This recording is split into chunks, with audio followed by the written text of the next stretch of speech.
Come on, speak to me. Andy, come over here. Why? Get my move over. Because I don't like it. It's horrible. I sound like a man. No, you don't. Zoom in. Zoom in on a close of Andy. Hi, Pam. Hi. You're relaxing in your stroller. I am. Okay, ready for a nap. Make a push button. Yeah, go on.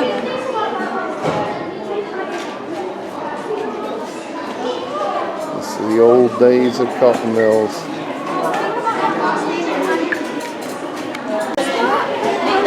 Those barrels is cotton.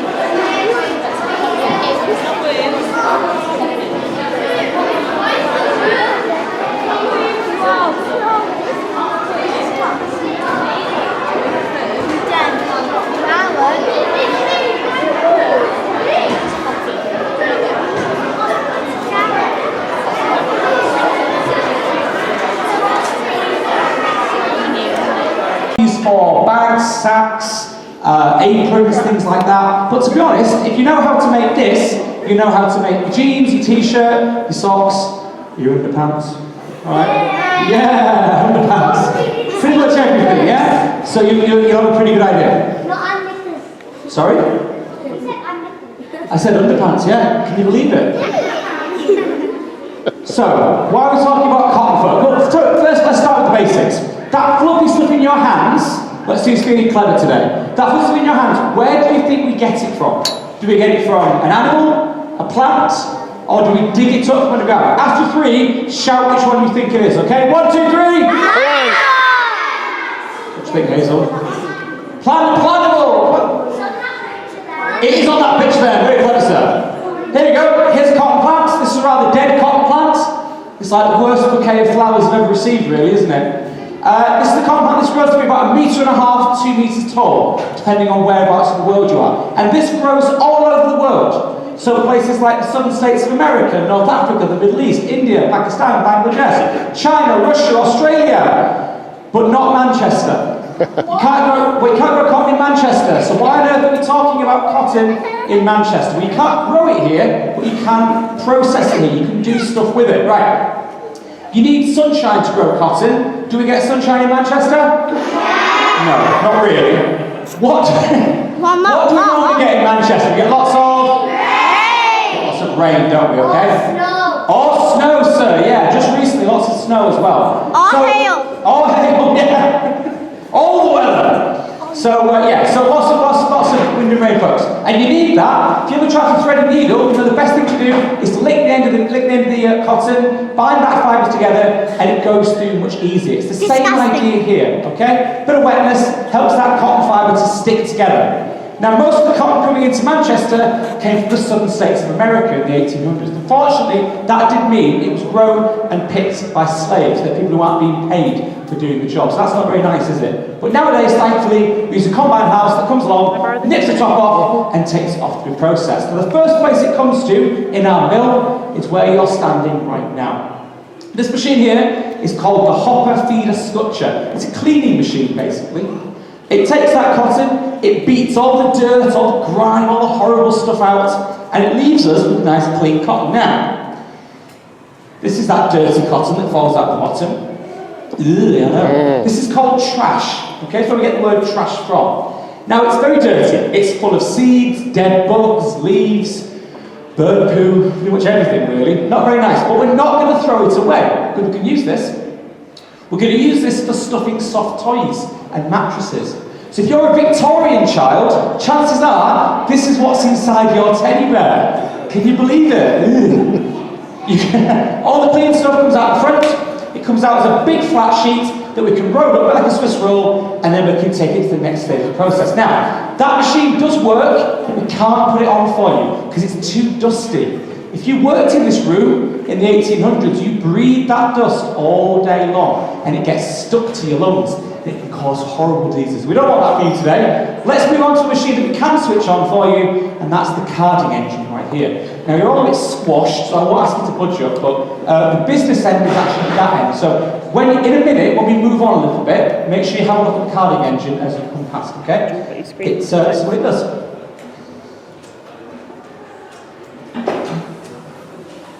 So, As much as possible, if you guys can squeeze down as much as you can. Right, so looking at carding engine. What it's doing, it's separating long fibres and short fibres, okay? We only want the long bits. We don't really want the short bits. The short bits aren't much good. The short bits come over the drum and they get combed off at the top. And what we get at the top is this, okay? Now what I'll do, if I give you that there, my darling, can you send that way? Yeah? And I'll give you that there, you can send it that way. So have a little look as it comes past. What you're holding there is something called shoddy cotton. So if you've been at school and your teacher has said that you're working shoddy workmanship, that's where we get the word from. It means low quality. Again though, we're not going to throw it away. We're going to make things like dishcloths and mop heads, low quality cotton goods. If you're luckier than Hazel and myself and you've got some paper money in your pocket, chances are you've got some shoddy in your money as well, because that's what they put in paper money. Art paper, who likes doing art here? Who likes drawing, yeah? So really good art paper that you might use in school sometimes, that's got cotton in as well. The long fibres come off the bottom, they get combed together into a big sausage of cotton called a slither. Hazel, can you just knock that emergency stop for me, please? Thank you very much. Cheers. So, what we get, it's coming out the side, that's not good. What we get is this stuff. This is called a slither of cotton, okay? Like a sausage of cotton. Now it's okay, but it's quite rough. And the really good thing about cotton is it's supposed to be soft, okay? And it's also all stuck together, all tangled and crisscrossed.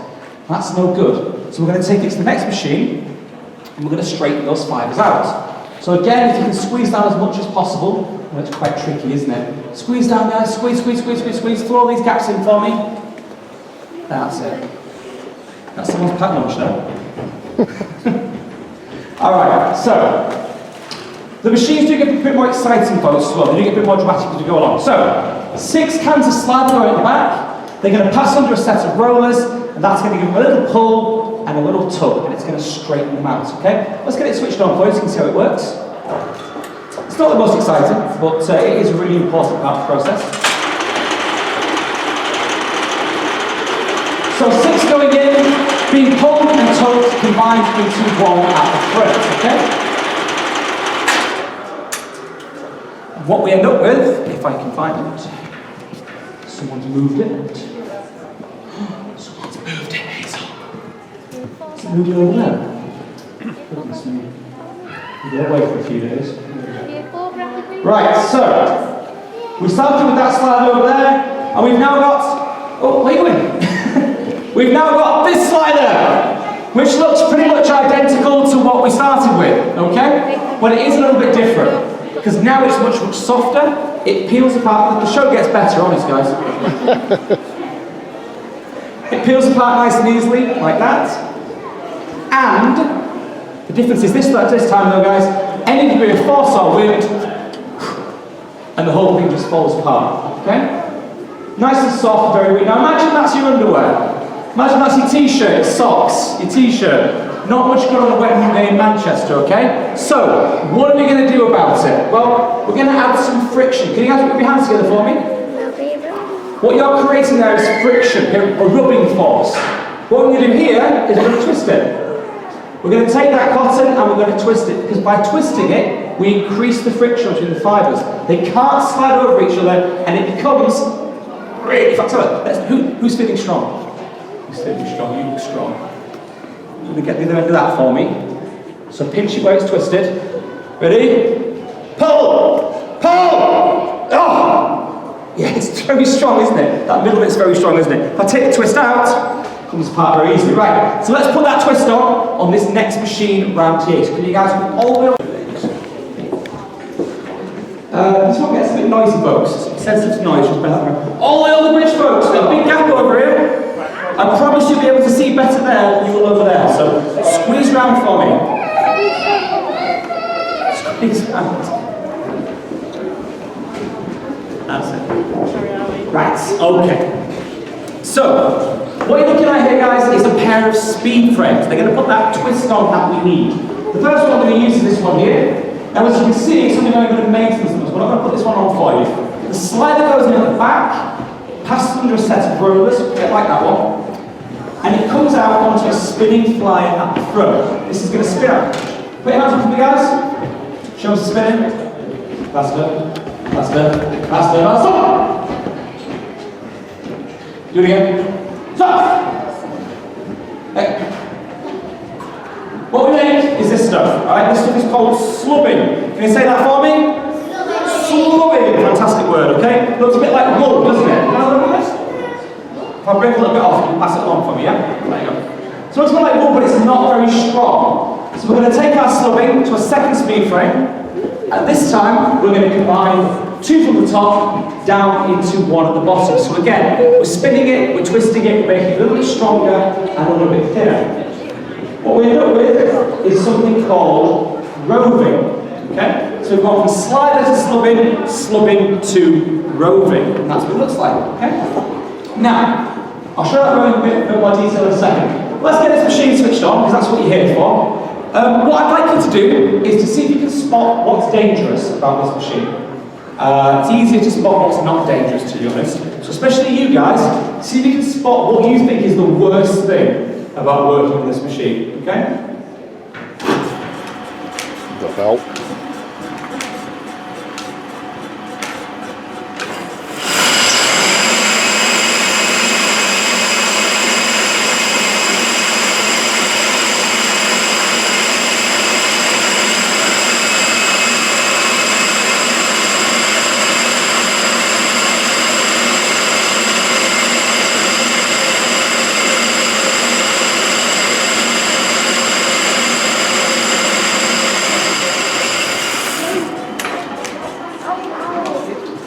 That's woken you up, hasn't it? Right. What's the scariest thing about this machine? Yes, my friend?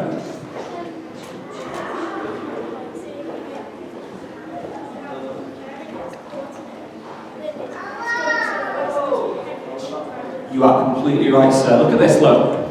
That young man said your hair could get caught. Well, my hair couldn't get caught. Someone's hair could get caught. Right, there's no guarding on here, right? There's nothing at all to stop you from sticking your hands in this machine when it's working. And that's for a very good reason. You're supposed to stick your hands in this. Yeah? It needs cleaning. Alright? We already know about cotton dust. Cotton dust is very bad for your lungs, isn't it? It makes you cough, makes you very ill. But the mill owner, the boss, doesn't care about that. What he cares about is that cotton dust is flammable. It catches fire really easily. So someone has to go along the machine like this, in between the flyers, keeping it nice and clean. Yeah? Anyone fancy that job? Yeah? Alright, well, I've not told you everything yet. Because you're not being paid by how long you come to work. You're being paid by how much you make. So we're not going to turn the machines off while you're cleaning them. We're going to clean them when they are still switched on. Now, for this job, you don't have to be very educated. You don't have to be very old either. So have a guess who's going to do this job. Is it going to be grown-ups or children? Children, yeah. Up until 1833, it could be a child as young as 5 years old, folks. 5 years old, okay? If you're 5 years old, your head barely comes to that. So if you want to clean the top of the machine, you're going to have to climb on it. Climb on it, you're going to get your fingers caught, you're going to get your toes caught, you are going to get your hair caught. If you're lucky, your hair will get pulled out. If you're unlucky, you'll get pulled into the machine head first. Now, there's good news though, because in 1833 they changed the law. They said it was horrible that 5-year-olds had to work in this room. So they made it so you had to be 9 years old to work in this room. How old are you guys? 10! 9 and 10, brilliant! Fantastic! Anyone fancy a job? I'll pay you a few pennies, maybe just a few potatoes, yeah? Fancy being paid in potatoes? Yeah? Alright. Second one we got, folks, these belts, okay? These belts are made of leather and then providing the power for the machine. Now you'll see the ceiling, we've got an electric motor that's powering our machine. Cheating really. Originally, in the 1800s, there'd be a great big steam engine in the basement of your mill. So if you head over to the power hall, head over there, check those out. That would be in the basement, and that would be providing power to all the floors of your mill via belts like this. The entire mill, one engine in the basement, okay? So there's a lot of tension going through these belts, and every now and again, they are going to break. Now, if I pull this round for you so you can have a look, they'd be much closer together as well, so, you know, very difficult for you to squeeze in between them, okay? If they break, you're going to get a nasty lash to the face or to the body. If they do break, they need fixing. Now, we've stitched our belt together. Can you see that, guys? Yeah? That's nice and safe, but that's taken about half an hour to 40 minutes. Remember what I said? What did I say about working in this room? What do you not want to do if you can help it? What you don't want to? But what about the machines? You don't want to do what? To make lots of money, you don't want?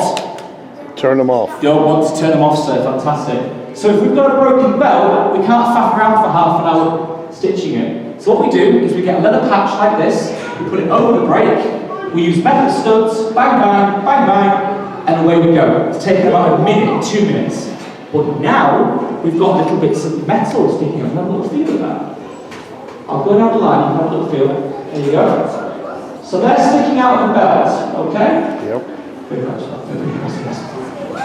Little feel of that. There you go.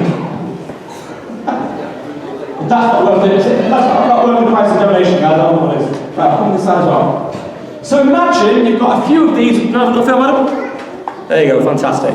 So imagine you've got this whizzing round the belt.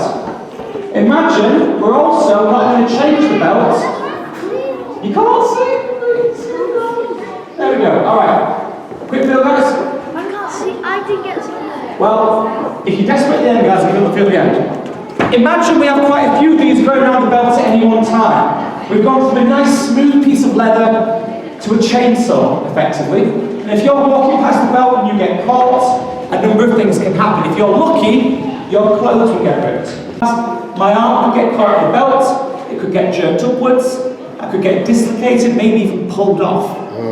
But it's worse for you guys, because you guys are small enough for the belt to get a good grip of your clothing and lift you up off your feet and pull you over the top. And that would normally really badly hurt you. If that didn't really badly hurt you, being dropped back down into the machine probably would. Horrible, horrible time, so not very nice. Now the final danger, this is the sneaky one. Let's see who's feeling clever today. It's not a danger that you can see. It's a danger you can hear. What might be dangerous about what you can hear? Yes, my friend? You could go deaf, exactly. If you worked in this room, you would go deaf. You would lose your hearing. That noise all day long. These are small versions, by the way. So imagine these 2/3 larger. Imagine 30 or 40 of them in a room, all going at the same time. The noise would be absolutely unbearable. You would lose your hearing. So people use sign language to communicate. I'm going to teach you a special sign that they use in the mills. Okay, you ready? You can do it with me. Do that with me? Fantastic, right. Let me give you a clue what it means. Think about who might be wearing a big hat in the mill. The boss. So this means the boss is coming. So you can use that one in school. The teacher's coming. Teacher's coming. Right. This is the rolling we've made. It's not very strong, so let's turn it into thread on our next machine. Come and join us, folks.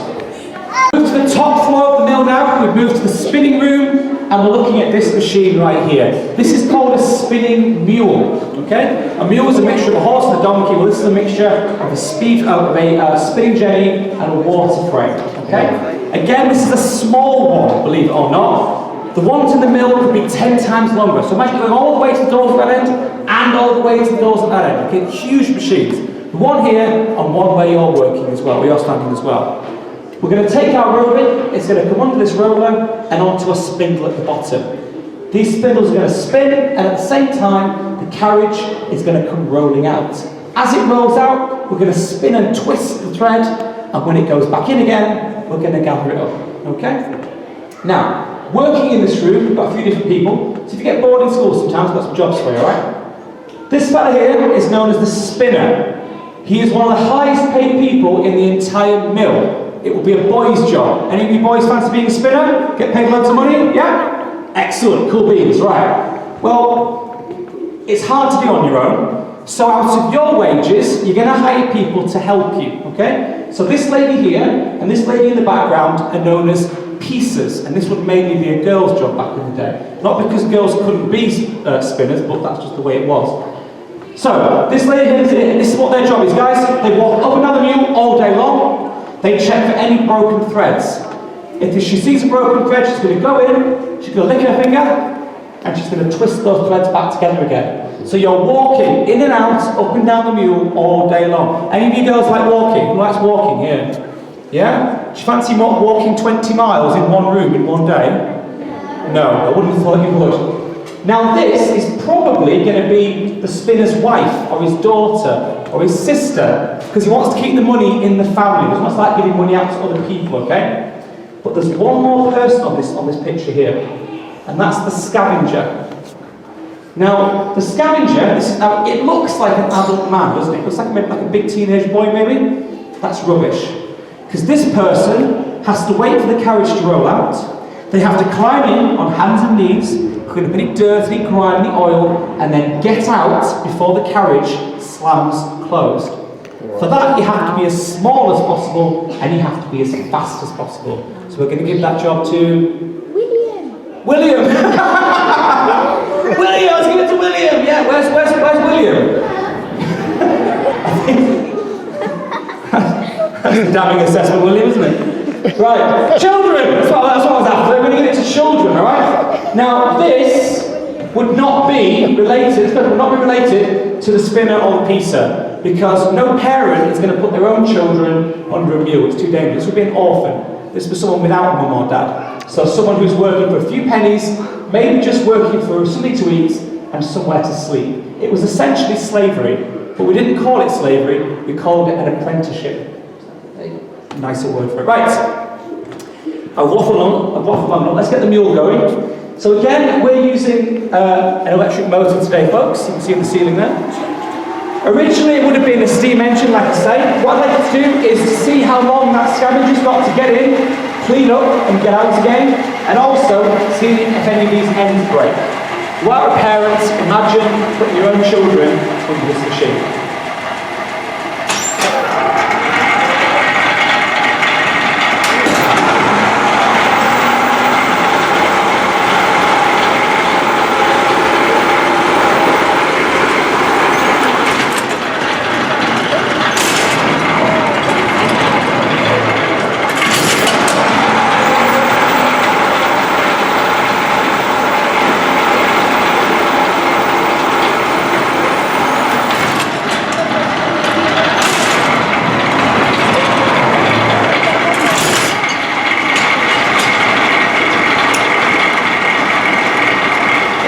So, how long do you reckon? Who's counting? What do you think, yeah? Say again? 60 overall? Yeah, I reckon that's about right, actually, yeah. About between 8 and 10 seconds out, maybe 3 or 4 seconds back in, yeah. Not long at all, is it? And the carriage does not wait for you. So if you're not out, you can't go, I'm not ready, the carriage will come back and you'll get squashed. And if you're 5 years old and it's tea time, or later in the evening, you're going to get tired, you're going to slip and slide on the floor, and you're going to get crushed. The sad truth was, folks, it's cheaper to replace your scavenger than it is to make the machine safer. Okay? Cheaper to replace children than it is to make the machine safe. That was the logic of the day. Right? What we've made, though, is a single spun thread that looks like this. Okay? The whole process is about making this. Okay? Now the next step is to take it to the loom and to turn it into cloth. Unfortunately, I can't put the loom on for you today, folks. I have a bit of maintenance done on that. If anyone's got any questions about it, I'm more than happy to answer them, but I will be able to switch it on for you. So I'm going to finish the demo here, and I'm going to finish on a positive note, because I've talked about all these horrible, gory things. But actually, without this process, there would be no Manchester. All right, there'd be no Man United, no Man City, no Smiths, no Oasis, none of that. Manchester would be a little village on the side of a river. From this process, we get trade unions, employment law, sick pay, holiday pay. You guys get to go to school, which you might not be very thankful for, but it's better than this, isn't it? By the 1850s, the law was passed that said, you guys, if you're going to work in the mill, you've got to spend half your day in school. That was really impressive. Anyone here a football fan? Anyone here like football? Yeah, Blackburn and Burnley, these are weaving communities. These people having a kick around on a Sunday on their day off, so that's how those football teams are formed as well. So thanks for listening, folks. It's a bit warm in here, isn't it? If you've got any questions whatsoever, myself or Hazel, we'll do our level best to answer them. Otherwise, have a great day at the museum. Thank you very much, folks. Thank you. Thank you. Cheers, guys. Thank you. Well, thank you.